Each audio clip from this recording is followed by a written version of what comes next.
السلام علیکم ورحمۃ اللہ وبرکاتہ۔ الحمد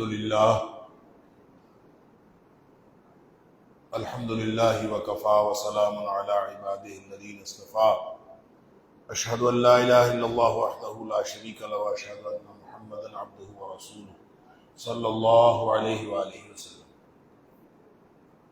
اللہم صلی علی محمد وعلی آل محمد کما صلیت علی ابراہیم وعلی آل ابراہیم انک حمید مجید۔ اللہم بارک علی محمد وعلی آل محمد کما بارکت علی ابراہیم وعلی آل ابراہیم انک حمید مجید۔ اما بعد،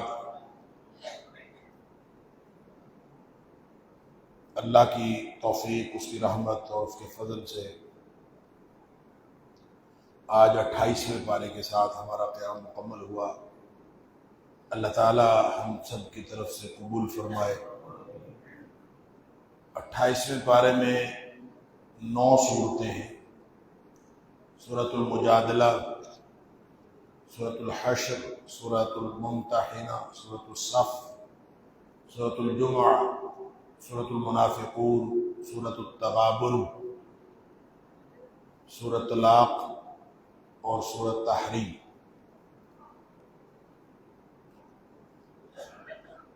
مجادلہ کا معنی ہوتا ہے ایک دوسرے کے ساتھ دلائل کا تبادلہ کرنا یا جھگڑا کرنا۔ یہ سورت غزوہ احزاب کے بعد کوئی 5 ہجری میں نازل ہوئی ہے، اور اس میں کچھ تو منافقین کی ان سازشوں کا ذکر ہے جو ان دنوں میں عروج پر تھی، خاص طور پہ حضرت زینب رضی اللہ تعالیٰ عنہ کے ساتھ نبی اکرم صلی اللہ علیہ وسلم کی شادی کے حوالے سے، اور اسی طرح منافقین جو آپس میں پروپیگنڈا کرتے تھے، اور اس کو قرآن نے نجوہ کہا ہے کہ آپس میں یہ سرگوشیاں کرتے تھے اور اکیلے بیٹھ کے میٹنگز کرتے تھے۔ اس کی مذمت کی گئی ہے کہ یہ اس طرح سے الگ سے پروپیگنڈا کرنا اور الگ میٹنگز کرنا یہ اسلامی معاشرے کو کھوکھلا کر دیتا ہے، اس سے ریاست کمزور ہو جاتی ہے، اور پھر منافقین کے کچھ احوال بھی ہیں۔ اور پھر نبی اکرم صلی اللہ علیہ وسلم کی مجلس کے آداب بھی بیان کیے گئے۔ اصل میں یہ منافقین خاص طور پہ آتے تھے، اور پھر کوئی بھی شخص آتا تھا نبی پاک صلی اللہ علیہ وسلم کے ساتھ بات کرنے کے لیے، جی ہم نے آپ کے ساتھ اکیلے میں بات کرنی ہے، تنہائی میں بات کرنی ہے۔ اس سے ایک تو نبی پاک صلی اللہ علیہ وسلم کو بہت تکلیف ہوتی تھی، بار بار کوئی آ گیا میں نے بات کرنی ہے، کوئی آ گیا میں نے بات کرنی ہے۔ تو دوسرا، منافقین یہ کرتے تھے کہ نبی کریم صلی اللہ علیہ وسلم کے ساتھ الگ سے بات جو بھی کی جائے، مسئلہ پوچھا جائے کوئی بھی، تو باہر جا کے پروپیگنڈا کرتے تھے کہ جیسے نبی کریم صلی اللہ علیہ وسلم سے کوئی خصوصی بات کر کے آئے۔ اس لیے اللہ تعالیٰ نے نبی پاک صلی اللہ علیہ وسلم کے مجلس کے آداب بتا دیے اور فرمایا کہ اگر کسی نے نبی کریم صلی اللہ علیہ وسلم کے ساتھ تنہائی میں بات کرنی ہو تو پہلے صدقہ کر کے آئے، تاکہ اب پتہ چلے گا کس کو کام ہے اور کس کو نہیں کام۔ تو بہرحال یہ بات میں اس میں اللہ کریم نے تخفیف کر دی، کیونکہ بہت سارے مسلمان غریب بیچارے تھے، وہ صدقہ کرنے کی طاقت نہیں رکھتے تھے، اس لیے یہ گران گزری یہ آیت بعد میں اس میں تخفیف کر دی گئی۔ تو آخر پہ، سورت کے آخر پہ جو ہے وہ حزب اللہ اور حزب الشیطان 2 گروہوں کا ذکر کیا گیا ہے کہ یہ منافقین جو ہے یہ حزب الشیطان ہے، اور ایک اللہ کا گروہ ہے۔ دنیا میں 2 ہی گروہ ہیں، اور جو اللہ کا گروہ ہے وہ کامیاب ہوگا۔ لیکن سورت کا جو آغاز ہے اسی کی وجہ سے اس کا نام سورہ مجادلہ رکھا گیا۔ آغاز اس وجہ سے، اس بنیاد پر ہوا، قد سمع اللہ قول التی تجادلک فی زوجہا، یقیناً اللہ نے اس خاتون کی بات سن لی جو اے حبیب صلی اللہ علیہ وسلم آپ کے ساتھ جھگڑا کر رہی تھی اپنے شوہر کے بارے میں۔ اور یہ معاملہ خولہ بنت ثعلبہ رضی اللہ تعالی عنہ ایک بزرگ خاتون تھی، اور ان کے شوہر تھے اوس بن صامت۔ وہ ان کے ساتھ زہار کر بیٹھے۔ زہار کا مسئلہ ذیل بحث آیا تھا جب سورہ احزاب پڑھی تھی۔ سورہ احزاب کے شروع میں بھی زہار کا مسئلہ۔ زہار کہتے ہیں اپنی بیوی کے بارے میں کوئی ایسا کلمہ کہہ دینا کہ جیسے کہتے تھے انت علیہ کا ظہر امی، یہ عربوں کا ایک محاورہ تھا کہ تم میرے لیے ایسے ہے جیسے تم میری ماں ہے. تو اسی زہار کا لفظ اسی سے بن گیا کظاہر امی، تو تم میری ماں کی طرح. تو جب کوئی شخص کہہ دیتا تھا کہ تم میری ماں کی طرح ہے تو اس کے بعد پھر اب کیا ہے؟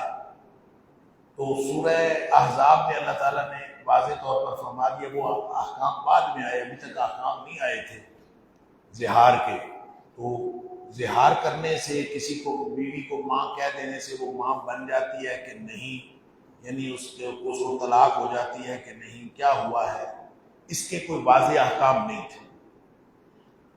لیکن کوئی عربوں کا جو آپس کا تعلق طریقہ تھا، وہاں تو منہ بولے بیٹے کا بڑا قانون تھا، یعنی منہ بولے بیٹے کی بڑی حیثیت تھی، اسی طرح منہ بولی ماں کی بڑی حیثیت تھی. لہٰذا اگر بیوی کو زبان سے کہہ دیا کہ تو میری ماں کی طرح، تو اس کی بڑی اہمیت تھی اس معاشرے کے. تو نبی کریم صلی اللہ علیہ وسلم سے آ کے بات کی حضرت خولہ، تو نبی کریم صلی اللہ علیہ وسلم نے فرمایا کہ میرے خیال میں تو اپنے شوہر پر حرام ہو گئی. وہ جھگڑنے لگی نبی پاک صلی اللہ علیہ وسلم کے ساتھ. میرے چھوٹے چھوٹے بچے ہیں، وہ خود بھی بوڑھا ہے اوس، تو وہ کدھر جائے گا، میرے بچے کدھر جائیں گے، حالات بڑے خراب ہو جائیں گے، ہماری تو پوری فیملی ٹوٹ جائے گی. اس نے جھگڑا کرنا شروع کر دیا. اللہ تعالیٰ فرماتا ہے کہ قد سمع اللہ قول التی تجادلک فی زوجہا، یقیناً سن لی بات اللہ نے اس خاتون کی جو آپ سے اپنے شوہر کے بارے میں جھگڑا کر رہی تھی. وتشتکی الی اللہ، اور اللہ کے بارے میں شکایت کر رہی تھی. یعنی اس کو یہ شکایت اس لیے پیدا ہوئی کہ نبی پاک صلی اللہ علیہ وسلم نے فرما دیا کہ مجھے لگتا ہے کہ تو حرام ہو گئی ہے. اس پر اس کو شکایت پیدا ہوئی، کیوں حرام ہو گئی، یہ بھی کوئی بات. واللہ یسمع تحاورکما، اللہ نے تمہاری دونوں کی گفتگو سن لی. حضرت عائشہ صدیقہ رضی اللہ تعالیٰ عنہ فرماتی ہیں کہ یہ خولہ آئی ہوئی تھی اور آ کے نبی پاک صلی اللہ علیہ وسلم کے ساتھ باتیں کر رہی تھی، سامنے میں پھر رہی تھی، لیکن اس کی باتیں یہ آرام آرام سے کر رہی تھی باتیں، اور اس کی باتیں میں نہیں سن پائی. یعنی اتنے وہ لو پچ آف وائس پہ بات کر رہی تھی، اتنے آہستہ آواز سے بات کر رہی تھی کہ میں اس کی باتیں نہیں سن پائی. اللہ نے آسمانوں کو اس کی باتیں سن لی، اور اللہ تعالیٰ نے پھر احکام بتا دیے. الذین یظاہرون منکم من نسائہم ما ہن امہاتہم، جو کوئی شخص اپنی بیوی کو ماں کہہ دے تو وہ ماں بن نہیں جاتی. اور سورہ احزاب میں اللہ تعالیٰ نے فرمایا کہ جیسے ایک آدمی کے سینے میں دو دل نہیں ہو سکتے، اسی طرح ایک فرد کی دو حیثیتیں نہیں ہو سکتی. جو بیوی ہے وہ ماں نہیں ہو سکتی، جو ماں ہے وہ بیوی نہیں ہو سکتی. اسی طرح جو منہ بولا بیٹا ہے وہ بیٹا نہیں ہو سکتا، وہ کسی اور کا بیٹا ہے، وہ اسی کا رہے گا. اسی طرح اگر کسی کو ماں کہہ دیا تو وہ ماں نہیں ہو سکتی. یہاں فرمایا ما ہن امہاتکم، وہ مائیں نہیں ہیں. ان امہاتکم الا اللہ ولدنا، ماں تو صرف وہ ہوتی ہے جس نے پیدا کیا ہوتا ہے. نہ ساس ماں ہوتی ہے، نہ کوئی اور ماں ہوتا ہے، کوئی ماں نہیں ہوتی. ماں صرف وہ ہوتی ہے. ہاں البتہ ماں سی ایک ہوتی ہے، ماں جیسی، جس کو خالہ کہتے ہیں، اور پنجابی میں اس کو ماسی کہتے ہیں. وہ ماں سی ہوتی ہے، ماں جیسی، لیکن ماں نہیں ہو سکتی. وَإِنَّهُمْ لَيَقُولُونَ مُنْكَرًا مِنَ الْقَوْلِ وَزُورًا، پھر اس کا پورا قانون بتا دیا کہ یہ تو ایک جھوٹ بات منہ سے نکلی ہے، جس کے بھی نکلی ہے اس کا ایک جرمانہ رکھ دیا کہ جس کے منہ سے یہ بات نکلے وہ آئندہ جرمانہ ادا کیا کرے گا. کفارہ اظہار بتا دیا اور فرمایا کہ یہ حدود اللہ ہے، اللہ کی حدود کی پاسداری کیا کرو. پھر منافقین کی ریاست مخالف سرگرمیاں جیسے میں نے عرض کیا اس کا تذکرہ ہے، اور پھر آخر پہ حزب الشیطان منافقین کا کردار بتایا کہ یہ یہودیوں کے دوست بنے پھرتے ہیں، حقیقت میں ان کے بھی دوست نہیں، جھوٹے ہیں، جھوٹی قسموں کو آڑ بنانے والے ہیں، قیامت کے دن بھی جھوٹی قسمیں کھائیں گے. یہ حزب الشیطان ہے. اللہ، اور حزب الشیطان جو ہے الا ان حزب الشیطان هم الخاسرون، شیطان کا جو لشکر ہے وہ یقیناً خسارہ پانے والا ہے. دنیا میں دو ہی فوجیں ہیں، ایک شیطان کی فوج ہے، ایک اللہ کی فوج. میں اور آپ ہم سب ہر وقت اپنے آپ کو انالائز کر سکتے ہیں، اپنا اسیسمنٹ کر سکتے ہیں کہ ہم کس کی فوج میں، اللہ کی فوج میں ہیں اور یا شیطان کی فوج میں. اگر تو ہمارے طرز عمل سے، ہماری زندگی سے لوگ اللہ کی طرف متوجہ ہو رہے ہیں اور لوگ اللہ کی طرف آ رہے ہیں، جیسے کہتے ہیں نا کسی کو دیکھ کر اللہ یاد آ جاتا ہے، تو اس کا مطلب ہے ہم اللہ کی فوج کے سپاہی. وگرنہ پھر ہم شیطان کی فوج کے سپاہی ہیں۔ نبی اکرم صلی اللہ علیہ وسلم نے فرمایا ایک شخص صبح اٹھتا ہے فجر کے وقت اور جلدی جلدی وضو کرتا ہے اور وضو کر کے مسجد کو چل پڑتا ہے، فرمایا یہ اللہ کی فوج کا سپاہی۔ اور دوسرا شخص اٹھتا ہے جلدی جلدی منہ پہ پانی ڈالا اور جلدی سے تیار ہوا اور مارکیٹ کو چل نکلتا ہے، بازار کو، نوکری کو، کسی اور کو، نبی پاک صلی اللہ علیہ وسلم یہ شیطان کی فوج کا سپاہی۔ جس کو پہلا کام اللہ کو یاد کرنا اس کو یاد نہیں رہتا یا اس کی روٹین نہیں ہے، تو اس کا مطلب ہے یہ بڑی خطرناک بات ہے۔ لیکن بعض اوقات ہم سوئے رہ جاتے ہیں، نماز ہم سے وقت پہ نہیں پڑھی جاتی۔ نبی پاک صلی اللہ علیہ وسلم فرمایا سویا مویا ایک برابر ہے، سوئے شخص سے نماز مس ہو جائے یا کسی کو یاد نہ رہے، کاموں میں لگا ہوا ہے، اس کے ذہن سے نکل گیا کہ میں نے نماز نہیں پڑھی، جو ہی یاد آئے فوراً نماز پڑھے، اور سویا ہوا شخص جو ہی اس کو جاگ آئے، اس کی آنکھ کھلے، فوراً نماز پڑھے۔ فوراً نماز پڑھنے کا مطلب یہ ہے کہ اب اٹھنے کے بعد اس نے نماز پڑھنے کے علاوہ کوئی اور کام نہیں کرنا، یعنی اٹھے نماز پڑھنے کے لیے جو جن چیزوں کی ضرورت ہے، باتھ روم جانا ہے، وضو کرنا ہے، وہ تو کرے، مسواک کرنا ہے، وہ سارا کچھ کرے، لیکن اس کے علاوہ کچھ نہ کرے۔ اگر وہ یہ کر کے نماز پڑھ لیتا ہے تو اس کو اس کی نماز قضا نہیں ہوئی، اس کی نماز گویا اللہ تعالیٰ نے قبول فرمائی۔ اور جس شخص نے درمیان میں کام اور کرنے شروع کر دیا، پھر وہ اللہ کی فوج کا سپاہی ہی نہیں ہے، وہ پتہ نہیں کس کی فوج کا سپاہی ہے، شیطان کی فوج کا سپاہی۔ آگے سورۃ الحشر ہے۔ حشر کا مطلب ہوتا ہے اٹھنا یا نکلنا۔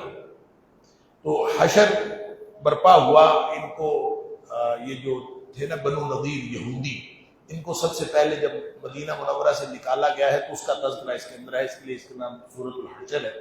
اول الحشر اس کو کہا گیا ہے، یعنی پہلی دفعہ جو پہلی بار نکالنے کا جو وقت تھا، پہلی دفعہ ان کو اٹھایا اور نکالا، اس کو اول الحشر کہا گیا۔ 3 قبیلے تھے، بنو نذیر، بنو قینقاع اور بنو قریظہ۔ تو بنو نذیر کو نکالا گیا، یہ نبی پاک صلی اللہ علیہ وسلم کے خلاف سازشیں کرتے تھے، اس کی وجہ سے ان کو وہاں سے جلا وطن کیا گیا، لہذا بنو نذیر کی جلا وطن کے حوالے سے ان کو نبی پاک صلی اللہ علیہ وسلم نے فرد جرم عائد کی، کیونکہ انہوں نے آپ کے قتل کی سازش کی تھی۔ اب صورتحال یہ بنی وَظَنُّوا أَنَّهُمْ مَانِعَتُهُمْ حُصُونُهُمْ مِنَ اللَّهِ، انہوں نے قلعے بنائے ہوئے تھے اور کہتے تھے کہ ہمارے قلعے جو ہیں یہ ہمیں بچا لیں گے۔ اب جب نبی پاک صلی اللہ علیہ وسلم نے ان کے اوپر فرد جرم عائد کی، ان کا کیس چلا اور طے یہ ہوا کہ یہ لوگ جتنا سامان یہاں سے لے کے جا سکتے ہیں لے جائیں، ان کو اجازت مل گئی۔ اس کا نتیجہ یہ ہوا کہ یہ اپنے گھر، اپنے قلعے جو انہوں نے بنائے ہوئے تھے اور کہتے تھے کہ یہ ہمیں حفاظت کے لیے، ہماری محفوظ، ہمیں حفاظت کریں گے اور ہمیں محفوظ بنائیں گے، ان قلعوں کو خود ہی اکھاڑتے رہے، ان کی چھتیں، ان کے بالے، ان کے شتیر، کہ ہم زیادہ سے زیادہ سامان لے جا سکیں۔ لہٰذا ادھر سے مسلمان ان کے مکانوں کو گرا رہے تھے، ادھر سے یہ خود اپنے مکانوں کو گرا رہے تھے۔ اللہ تعالیٰ فرماتا ہے یخربون بیوتہم بایدیہم وایدی المؤمنین، اپنے ہاتھوں سے بھی اپنے گھر گرا رہے تھے اور مومنین بھی ان کے گھروں کو گرا رہے تھے۔ کیسے جی وہ جن گھروں کے بارے میں ان کا خیال تھا کہ ہماری حفاظت کریں گے، ان گھروں کو خود اپنے ہاتھوں سے ان کو گرانا پڑا۔ اللہ فرماتا ہے وَقَذَفَ فِي قُلُوبِهِمُ الرُّعْبَ، ان کے دلوں میں اللہ نے یوں رعب ڈال دیا تھا۔ اور یہ جو رعب ہے نا، یہ نبی کریم صلی اللہ علیہ وسلم کو اللہ تعالیٰ نے ایک امتیاز عطا فرمایا، نُصِرْتُ بِالرُّعْبِ مَسِیرَۃَ الشَّہْرِ۔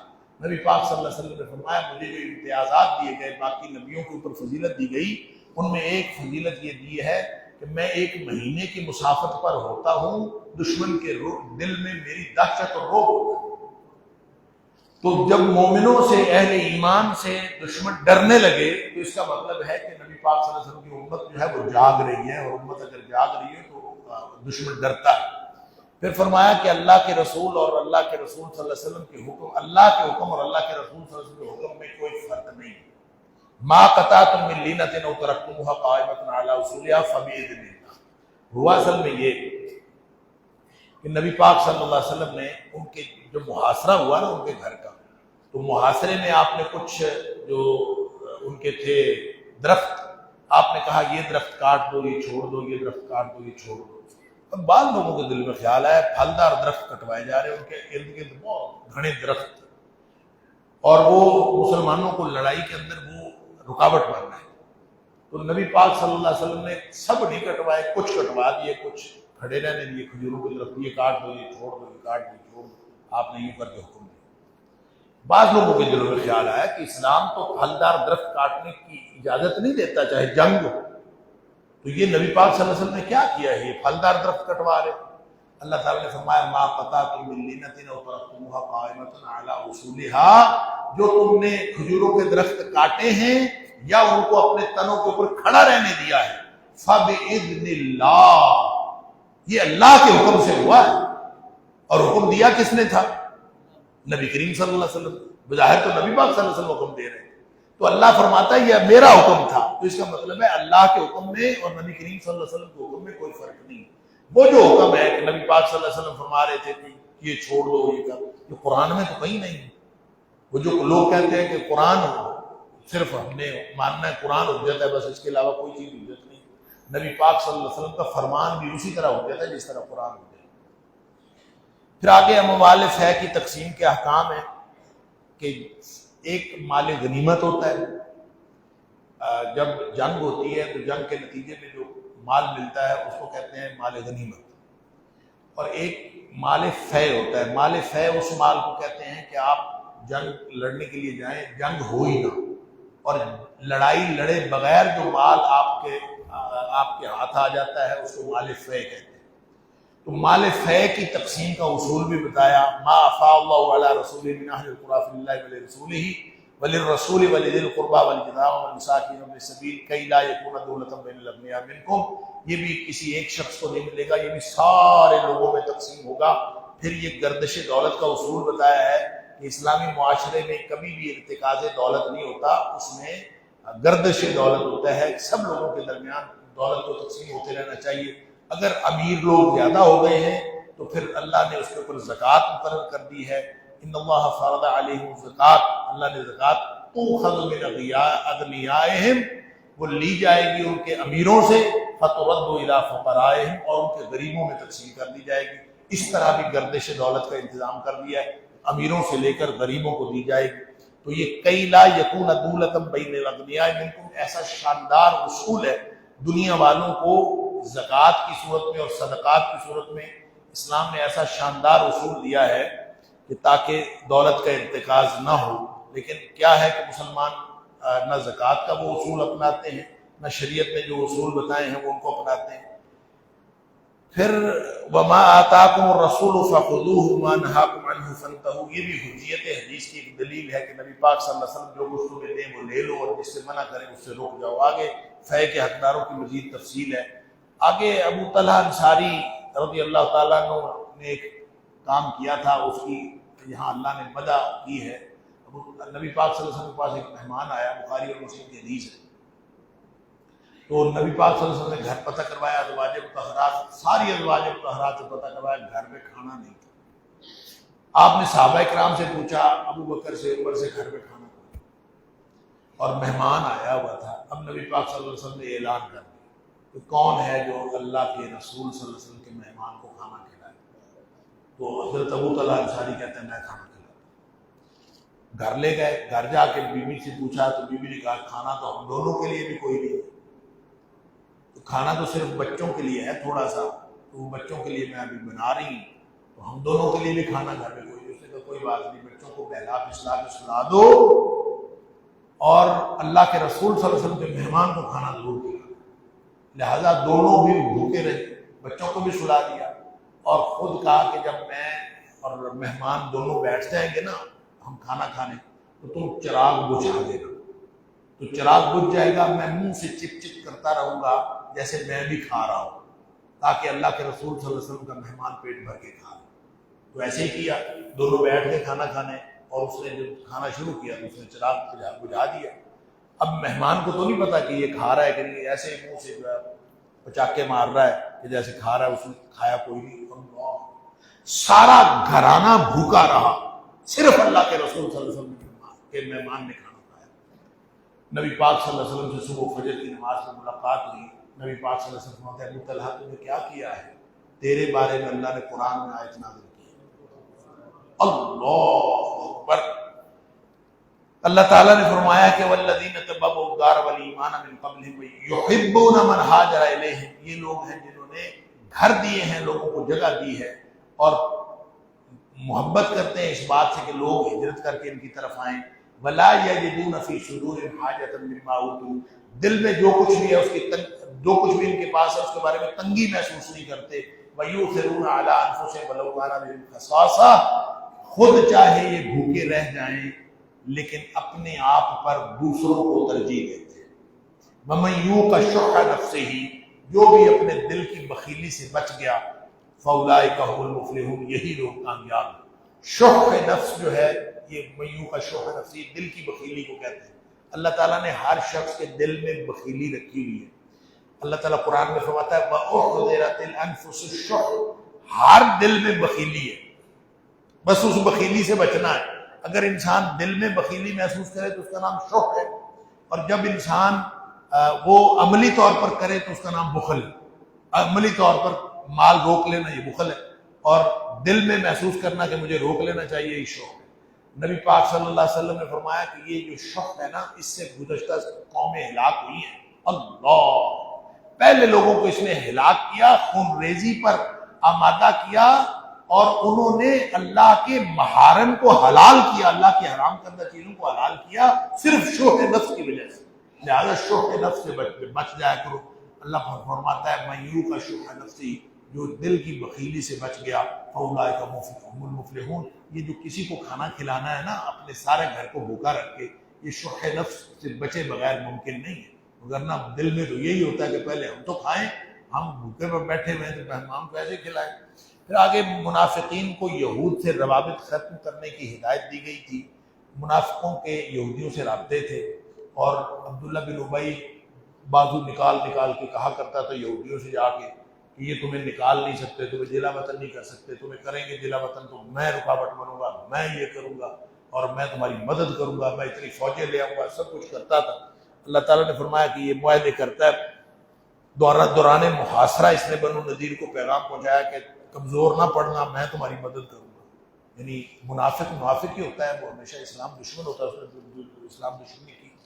تو اللہ تعالیٰ نے فرمایا کہ یہ کبھی بھی رکاوٹ نہیں بن سکتے اور کبھی بھی کسی کی مدد نہیں کرتے. یہ شیطان ابلیس کی طرح کا ان کا کردار ہے، جیسے ابلیس کردار ادا کیا تھا نا غزوہ بدر کے موقع پر، کہ پہلے کہتا رہا میں یہ کروں گا، یہ کروں، جھوٹے وعدے کر کے جب وہ بدر میں گیا تو بھاگ گیا، کہتا میں جو دیکھ رہا ہوں وہ تم نہیں دیکھ رہے، اور وہاں سے فرار اختیار کر گیا. تو شیطان بھی ایسا کرتا ہے اور یہ لوگ بھی ایسا کرتے ہیں. دوسری بات ایک قرآن نے ان کی خصوصیات بتائی کہ لا یقاتلونکم جمیعا الا فی قری محصنہ، یہ لڑ سکتے ہی نہیں، کبھی منافق مل کے لڑ نہیں سکتے. پھر منافقوں کی ایک اور قسم یہ ہے کہ تحسبهم جمیعا، ان کی خصوصیت یہ ہے تحسبهم جمیعا وقلوبهم شتیٰ، کہ آپ سمجھتے ہیں کہ منافق سارے آپس میں اکٹھے ہیں، اصل میں یہ آپس میں بھی اکٹھے نہیں ہوتے، ایک دوسرے کے بھی دشمن ہوتے ہیں. وقلوبهم شتیٰ، آپس میں بھی ایک دوسرے کے دشمن ہوتے ہیں. پھر آگے دعوت فکر دی گئی ہے، یا ایھا الذین آمنوا اتقوا اللہ ولتنظر نفس ما قدمت لغد. اللہ اکبر، ایمان والو، ایمان کا دعویٰ کرنے والو، اللہ سے ڈر جاؤ اور ابھی حساب رکھ لو کل کے لیے کیا بھیجا ہے، کل کے لیے آگے کیا بھیجا ہے، محاسبہ نفس کر لو. پھر فرمایا قرآن کی عظمت بتائی ہے، عظمت قرآن بھی ہے اور عظمت نبی اکرم صلی اللہ علیہ وسلم بھی ہے، کہ اگر یہ قرآن کسی پہاڑ پہ نازل کرتے ہیں پہاڑ پھٹ جاتا. اللہ، قرآن ہم پہاڑ پہ نازل کرتے تو وہ پھٹ جاتا، خاشعا متصدعا من خشیت اللہ، اللہ کی خشیت سے وہ پھٹ جاتا، اپنا وجود برقرار نہ رکھ سکتا پہاڑ. ہم پہاڑوں کو دنیا کی سخت ترین مخلوق سمجھتے ہیں، تو اس پر بھی اگر نازل ہوتا تو وہ پھٹ جاتا. تو یہ کس پر نازل ہوا ہے قرآن؟ نبی اکرم صلی اللہ علیہ وسلم کے قلب اطہر پر نازل. پہاڑ جس چیز کو برداشت نہ کر سکتا، نبی اکرم صلی اللہ علیہ وسلم نے اس کو برداشت کیا ہے. اندازہ کیجئے کہ کیا دل ہے نبی پاک صلی اللہ علیہ وسلم کا. اور اس سے ہوا کیا، وہ جو بخاری شریف کی حدیث ہے نا کہ نبی پاک صلی اللہ علیہ وسلم کو بخار کسی کیفیت ہو گئی اور آپ کے اوپر کپ کپی طاری ہو گئی، اور آپ آئے حضرت خدیجہ رضی اللہ تعالیٰ عنہا کے پاس، اور وہ آپ کو ورقہ بن نوفل کے پاس لے گئی. یہ بخاری شریف کے اندر یہ ساری بات موجود ہے. لوگ اس کو پڑھتے ہیں، وہ سمجھتے ہیں شاید اس میں نبی کریم صلی اللہ علیہ وسلم کی نعوذ باللہ من ذالک ثم نعوذ باللہ من ذالک تنقیص ہے کہ دیکھیں وحی نازل ہوئی تو بخار کیوں ہوا، بخار تو نہیں ہونا چاہیے. اور بھائی یہ وحی اگر پہاڑ پر نازل ہوتی تو پہاڑ پھٹ جاتا. اپنا وجود برقرار نہ رکھ سکتا.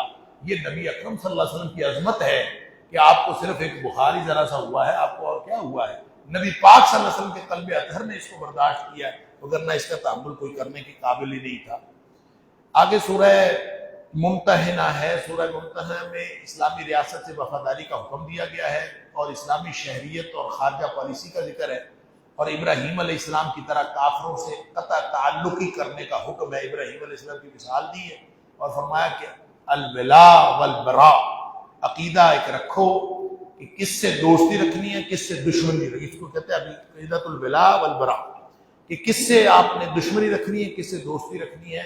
دوستی بھی اللہ کے لیے اور دشمنی بھی اللہ کے لیے، بس تاکہ آپ کی رشتہ داری، خونی رشتہ داری کوئی حیثیت نہیں رکھتی. اصل رشتہ داری وہ ہے جو اللہ کے لیے ہو. اور اس کا حضرت ابراہیم علیہ السلام کا کردار بھی آپ کے سامنے ہے، اور پھر نبی پاک صلی اللہ علیہ وسلم کا کردار بھی آپ کے سامنے ہے. لیکن یہ جو اسلامی ریاست سے وفاداری کا حکم ہے، خاص طور پر اس کے پس منظر میں، اس کے شارع نزول میں وہ واقعہ ہے کہ غزوہ فتح مکہ سے پہلے نبی کریم صلی اللہ علیہ وسلم نے چونکہ معاہدہ حدیبیہ ٹوٹ گیا تھا، اور معاہدہ حدیبیہ ٹوٹ جانے کے بعد نبی کریم صلی اللہ علیہ وسلم مکہ کے اوپر لشکر کشی کر رہے ہیں کہ نہیں کر رہے، آپ نے اس کو خفیہ رکھا، پتہ نہیں کسی کو چلنے دیا. یہ نبی پاک صلی اللہ علیہ وسلم کی ایک جنگی حکمت عملی تھی کہ کسی کو پتہ نہیں چلنے دیا.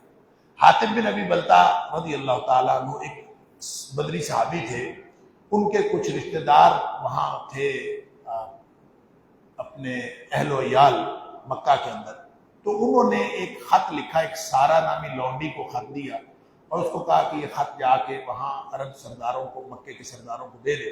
اور خیال یہ تھا کہ مکے کے سرداروں کو اطلاع پہنچے گی نبی کریم صلی اللہ علیہ وسلم نے لشکر کشی کرنی ہے، تو لشکر کشی تو نبی پاک صلی اللہ علیہ وسلم نے کرنی ہے، جیت بھی نبی پاک صلی اللہ علیہ وسلم نے جانا ہے، لیکن میں اطلاع دے دوں گا، یہ ان کے اوپر احسان ہو جائے گا، احسان کرنے سے میرے وہاں پہ بچے ہیں تو محفوظ ہو جائیں گے.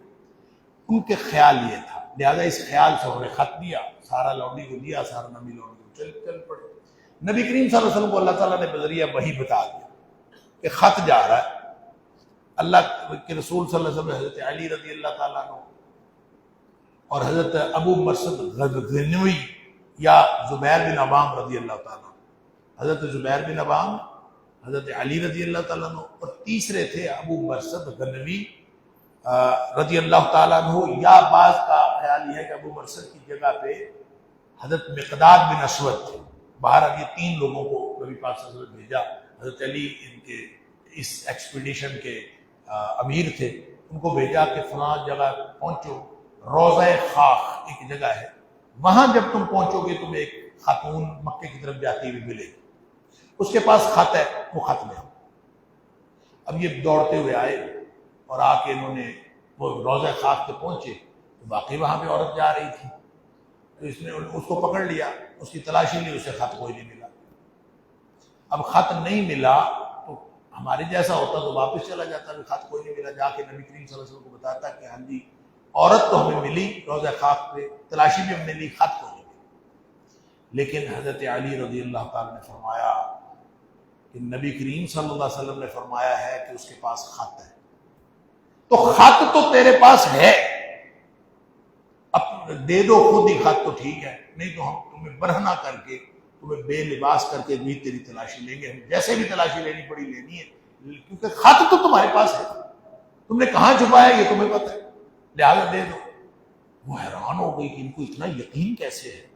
تو پھر جب اس کو یہ سمجھ آ گئی کہ یہ تو یقینی طور پر یہ کہہ رہے ہیں، ان کو کوئی یقینی خبر ہے، تو میڈیو میں اس نے چھپایا ہوا تھا، اس نے بالوں میں سے نکال کے دکھا دیا، واپس لے. حضرت عاطب کا نام اس کے اوپر لکھا ہوا تھا. اللہ اکبر. نبی پاک صلی اللہ علیہ وسلم نے حضرت عاطب کو بلایا. حضرت عاطب نے سیدھی سیدھی بات بتا دی، اس لیے میں نے کیا تھا. حضرت عمر فاروق رضی اللہ عنہ بڑا غصہ چڑھا ان کا، میں اس کی گردن اڑاتا ہوں.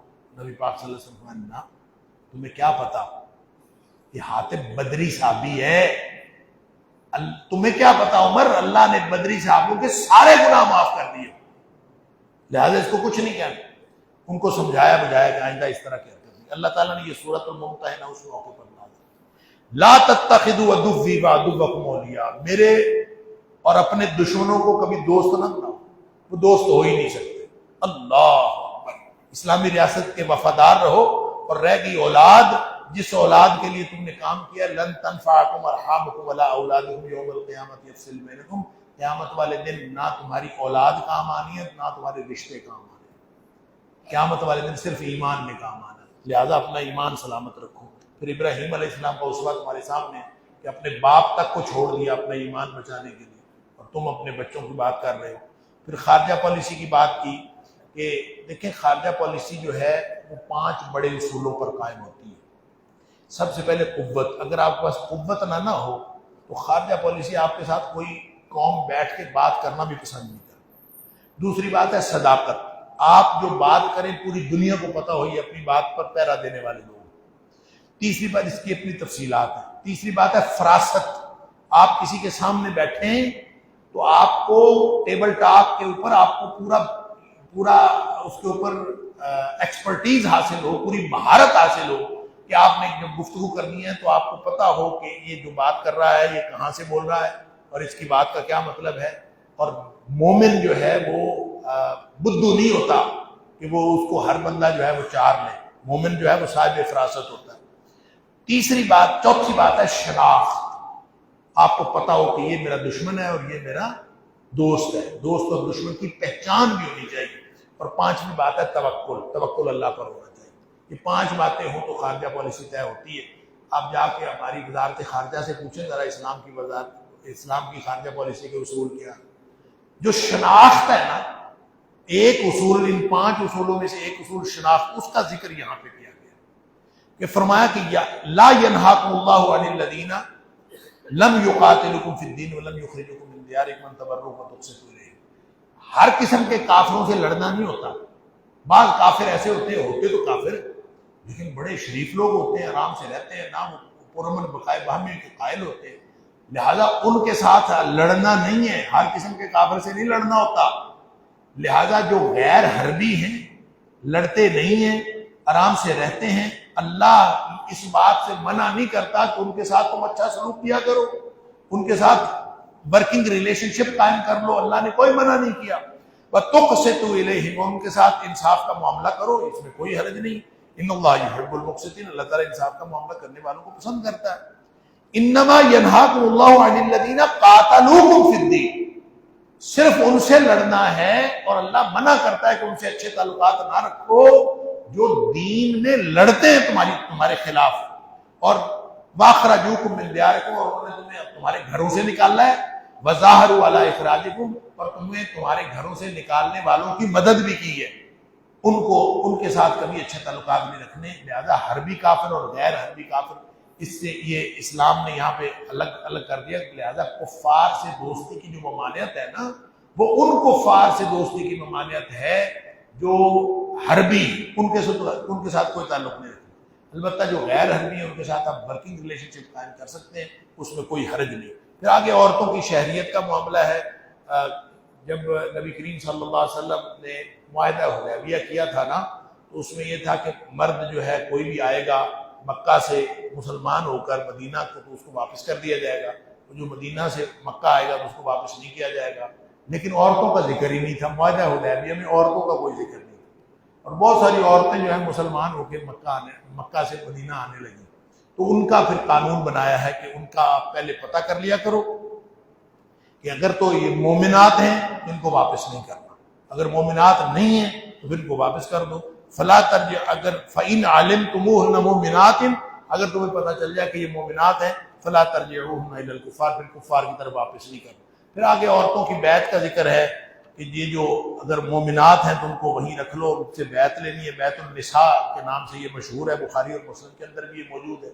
یہاں اللہ کریم نے اس کا ذکر کیا ہے، ان سے یہ بیعت لو کہ یہ شرک نہیں کریں گی، چوری نہیں کریں گی، بدکاری نہیں کریں گی، اولاد کو قتل نہیں کریں گی، بہتان ترازی نہیں کریں گی، یعنی دوسروں کی اولاد کو اپنے شوہر کی اولاد قرار نہیں دیں گی، اور نافرمانی نہیں کریں گی، اور نوحہ نہیں کریں گی، گریبان چاک نہیں کریں گی، اور جاہلیت کی سی رسمیں نہیں کریں گی۔ یہ بیعت کے اندر، عورتوں کی بیعت کے اندر شامل ہے۔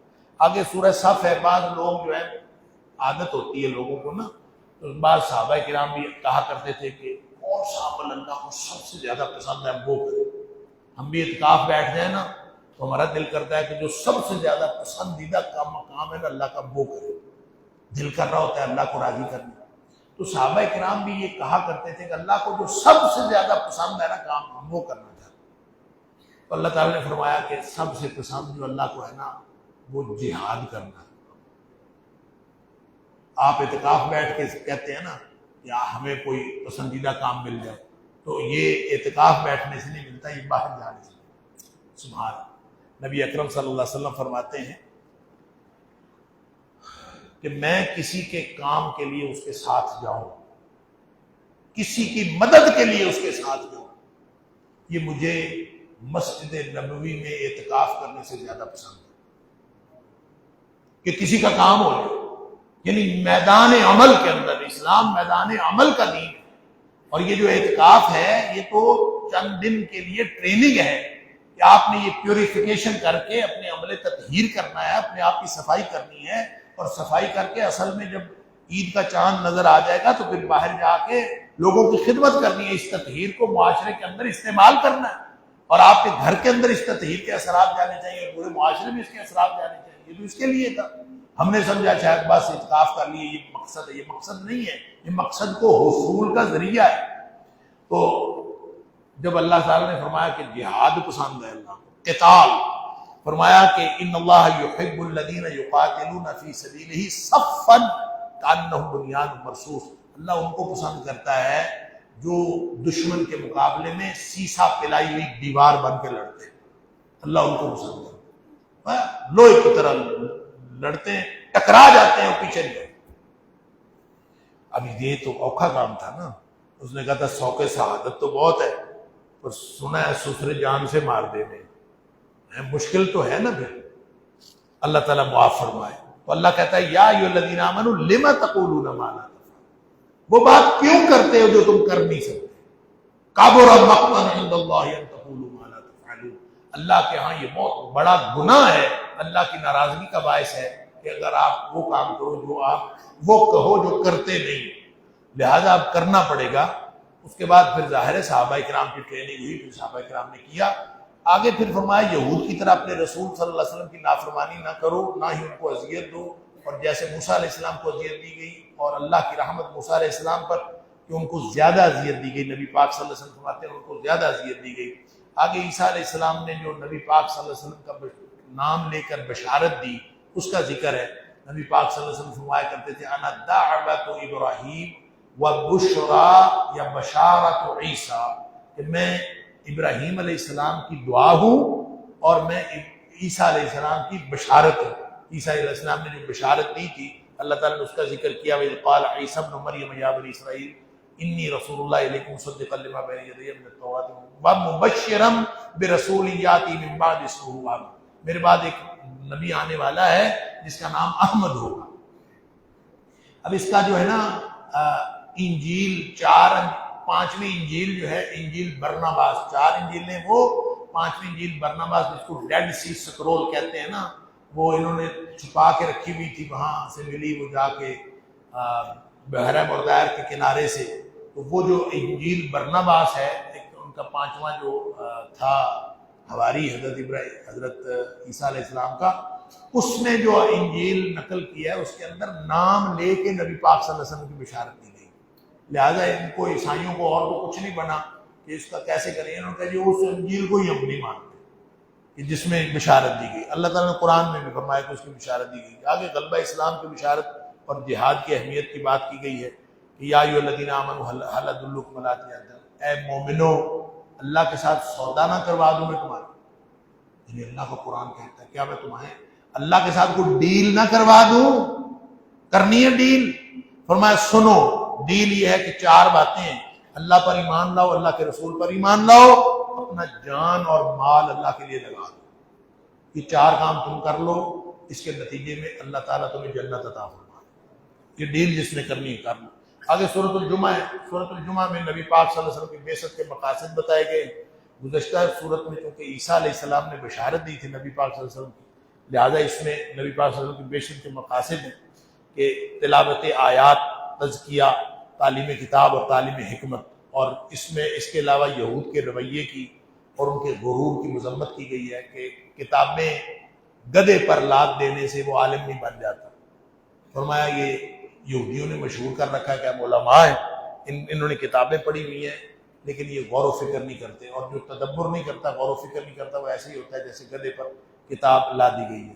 اور دوسری بات یہ ہے کہ یہودی کہتے ہیں کہ ہم بڑے مقرب ہیں، اللہ کے بڑے پیارے ہیں، تو اللہ تعالیٰ نے ہر جگہ پہ، وہاں سورہ بقرہ میں بھی یہ بات ہوئی تھی کہ اللہ تعالیٰ کہتا ہے کہ تم پھر موت مانگو، اگر اللہ کے پیارے ہو تو جو اللہ کا پیارا ہوتا ہے تو اللہ کے پاس جانے کی کوشش کرتا ہے نا۔ قُلْ يَا أَيُّهَا الَّذِينَ هَادُوا إِن زَعَمْتُمْ أَنَّكُمْ أَوْلِيَاءُ لِلَّهِ مِن دُونِ النَّاسِ، اے یہودیو اگر تم یہ سمجھتے ہو کہ تم اللہ کے زیادہ پیارے ہو دوسرے لوگوں کی نسبت، فَتَمَنَّوُا الْمَوْتَ إِن كُنتُمْ صَادِقِينَ، پھر موت مانگو نا اگر تم سچے ہو۔ پھر اللہ تعالیٰ خود فرماتا وَلَا يَتَمَنَّوْنَهُ أَبَدًا بِمَا قَدَّمَتْ أَيْدِيهِمْ، ان کو اپنے کرتوتوں کا پتہ ہے، یہ کبھی موت نہیں مانگتے۔ اور دنیا میں موت سے جتنا یہودی ڈرتا ہے نا، اتنا مشرک بھی نہیں ڈرتا۔ سب سے زیادہ جو ہے نا وہ یہودی موت سے ڈرتا ہے، اللہ تعالیٰ معاف کرے۔ اور یہ جو فلسطینی لڑ رہے ہیں نا ان کے ساتھ، سبحان اللہ، کئی سال پہلے ایک فلسطینی آیا تھا یونیورسٹی میں ہمارے ساتھ، اس نے تقریر کی، ہم نے، اور اس نے تقریر میں باقی تک باتیں کہیں جو کہیں، اس نے کہا یہودیوں کے خلاف ہم جنگ جیت رہے ہیں۔ اور اس نے پتہ کیا بتایا، اس نے کہا کہ ایک یہودی مرے اور اس کے مقابلے میں 9 مسلمان شہید ہوں تو ہم جنگ جیت رہے ہیں۔ لیکن وہ کہتا ہے عملاً صورتحال یہ ہے کہ ایک یہودی کے بدلے ہم 6 مسلمان شہید ہو رہے ہیں۔ اگر 9 بھی شہید ہو جائیں تو ہم الٹیمیٹلی جنگ جیت جائیں، لیکن ایک یہودی مرتا ہے، ہم اس کے مقابلے میں 6 مسلمان شہید ہوتے ہیں۔ اس کا مطلب یہ ہے کہ ہم تو فائدے میں جا رہے ہیں اور ہم انشاءاللہ جنگ جیت جائیں۔ یہ ہوتی ہے اللہ والوں کی کیلکولیشن کہ ہم اللہ کے پاس چلے جائیں گے، کیا فرق پڑتا ہے۔ آگے سورہ منافقون ہے۔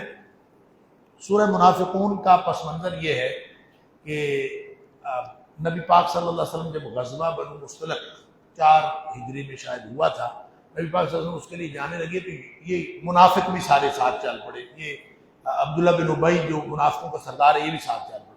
یہ بات میں آپ سے کئی دفعہ کہہ چکا ہوں کہ قرآن ہمیں یہ بتاتا ہے کہ 2 مقامات ایسے ہیں جن مقامات پر منافقین ایکسپوز ہو جاتے ہیں، ایک جہاد اور ایک عدل کا قیام۔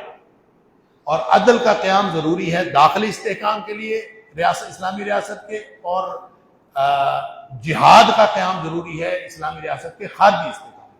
اور دونوں موقعوں پر منافقین ایکسپوز ہو جاتے ہیں۔ یہ عدل نہیں قائم کر دیں گے، جب کبھی عدل قائم کرنے کا موقع ہو اس پر بھی یہ شور مچا دیں گے، اور یہ ہمیشہ سے نشانی ہے منافق۔ لیکن یہ جو غزوہ بنی مصطلق ہے نا، ان کو پتہ تھا وہاں جنگ کوئی نہیں ہونی، تو چونکہ جنگ کوئی نہیں ہونی تھی، جنگ نہ ہونے کا امکان تھا، اس لیے ان کا جی ہم نے بھی جانا ہے، جی ہم تو جہاد کے لیے بڑے اویلیبل ہیں، لہٰذا یہ وہاں چلے گئے۔ وہاں پہ پڑاؤ کیا ہوا تھا تو ایک مہاجر کی اور ایک انصاری کی لڑائی ہو گئی۔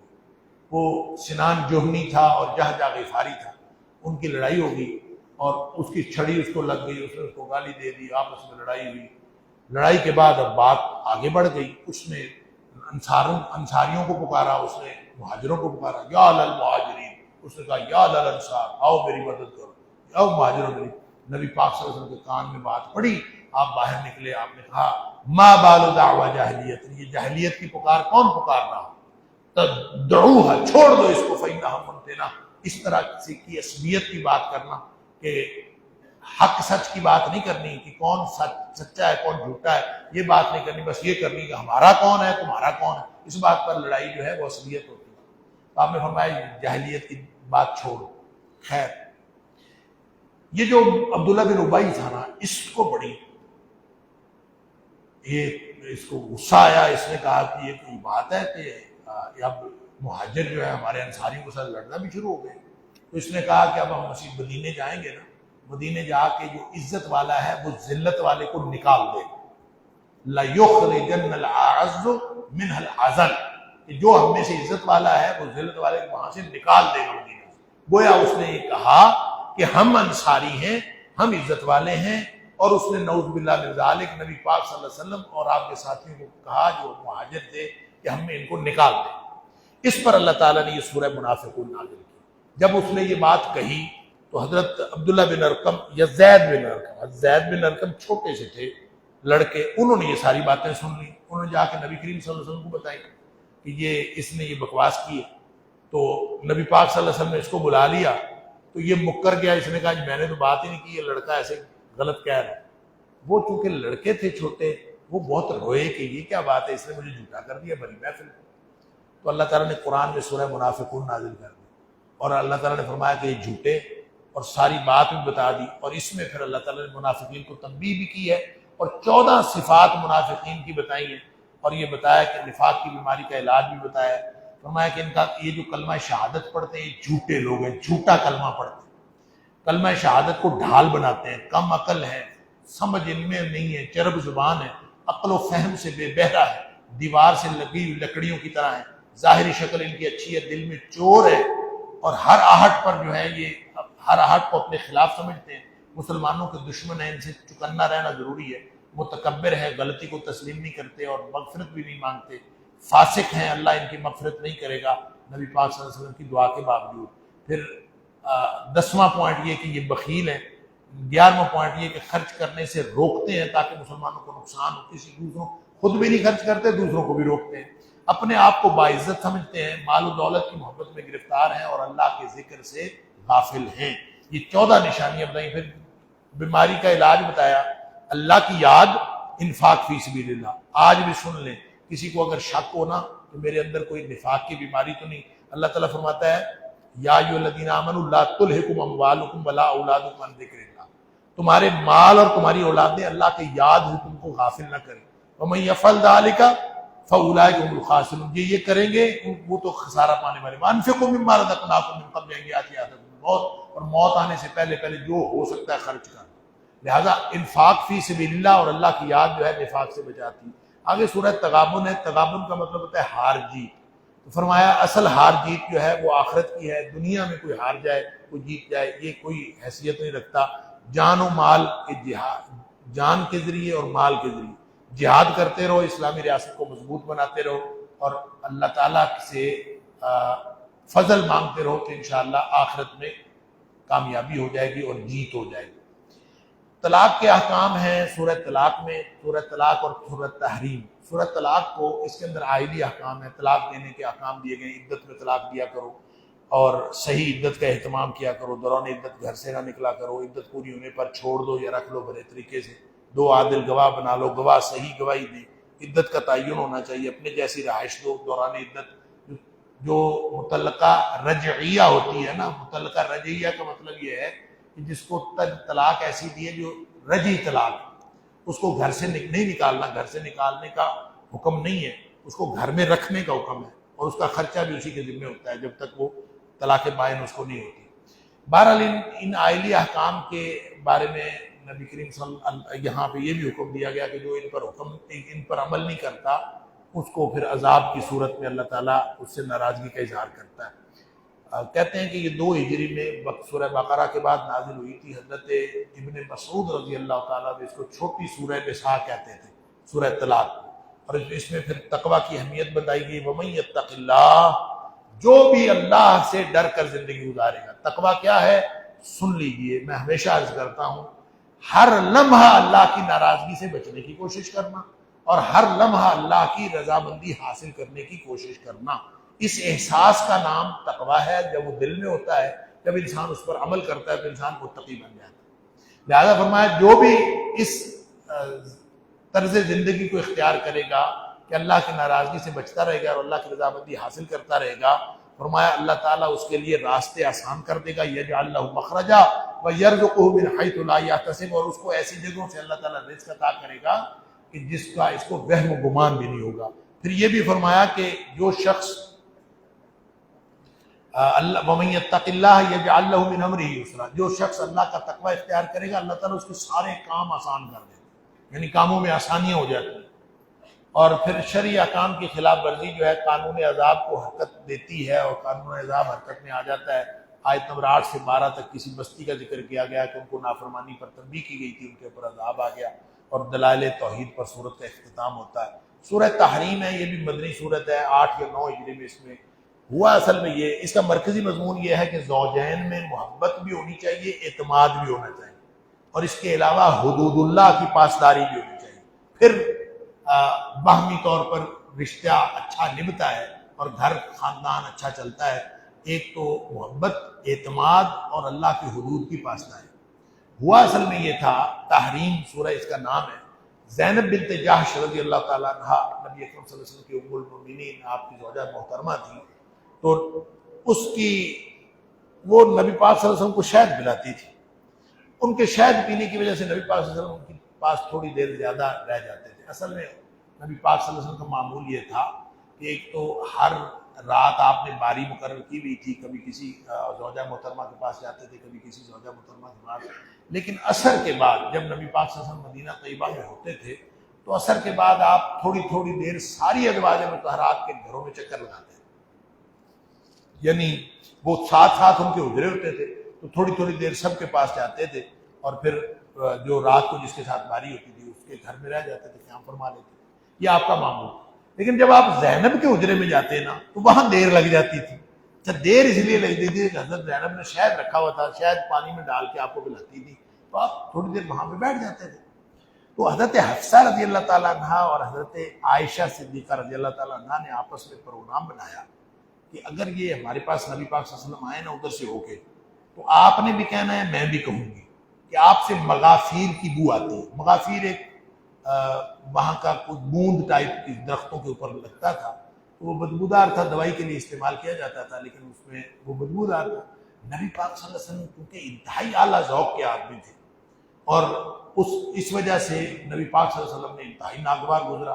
اس نے کہا مغافر کی بو آتی ہے، ادھر گئے تو ادھر بھی مغافر کی بو آتی۔ نبی پاک صلی اللہ علیہ وسلم نے حضرت حفصہ کے پاس بیٹھے نہ قسم اٹھا لی، آپ نے فرمایا کہ میں نے آئندہ کبھی شہد نہیں پیا، مطلب زینب سے میں جا کے شہد نہیں پیا۔ اللہ تعالیٰ نے قرآن بنا کے نازل کر دیا، یا ایھا النبی لم تحرم ما احل اللہ لک، اے حبیب صلی اللہ علیہ وسلم، جو چیز اللہ نے آپ کے لیے حلال کیا آپ اپنے اوپر کیوں حرام کر رہے ہیں؟ تبتغی مرضات ازواجک، آپ صرف اپنی بیویوں کو خوش کرنے کے لیے یہ کر رہے ہیں، تو یہ نہ کریں آپ، واللہ غفور رحیم، اللہ بخشنے والا ہے۔ اب نبی پاک صلی اللہ علیہ وسلم کو جب یہ بات بتا دی گئی وحی کے ذریعے سے کہ یہ چکر جو ہے نا صرف یہ تو ان کا آپس کا تھا، تو نبی کریم صلی اللہ علیہ وسلم نے حضرت حفصہ کو بتایا کہ یہ جو نا وحی آئی ہے، مجھے اللہ تعالیٰ نے بتایا۔ اچھا، اب وہ کہ تم دونوں نے یہ کہا تھا، حضرت حفصہ نے یہ بات حضرت عائشہ کو بھی بتا دی۔ اب آپ نے ان سے کہا تھا کہ کسی کو بتانا نہیں، انہوں نے حضرت عائشہ کو بھی بتا دی، کیونکہ ان کی تو دونوں کی پلاننگ تھی، انہوں نے تو ایک دوسرے کو بتانا تھا۔ تو اللہ تعالیٰ نے فرمایا کہ انہوں نے پھر پوچھا حضرت حفصہ نے کہ آپ کو بتایا کس نے، یہ بات کیسے پتہ چلی؟ دونوں بڑی حیران بھی، ہم تو دونوں پلاننگ کرنے والی ہیں اور ہم دونوں نے ایک دوسرے سے پلاننگ کی ہوئی ہے، تو ان کو کسی نے بتایا؟